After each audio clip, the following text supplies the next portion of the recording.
Hello everybody, and once again welcome back to How Logical YouTube channel. Today in this video I'm going to show you how you can download Expensify in your mobile phone. So make sure you follow my step till the end. First of all, you need to search for Expensify in your App Store or Play Store.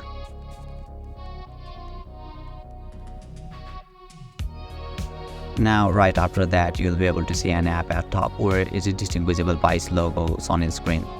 And it's developed by Expensify Inc. itself, and don't forget you'll find the download option at right side.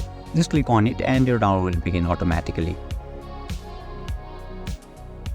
So yeah, finally once your download gets complete, click to open and you'll be able to access it. So basically this is how you can download Expensify in your mobile phone. And if you still encounter any issue during the download process, feel free to leave a comment and I'll be happy to assist you. If you found this video helpful, please give it a thumbs up, and if you are new to this channel, make sure to hit the subscribe button and set the bell icon to on so that you can stay updated with our latest content. Thank you for watching and I'll see you next time.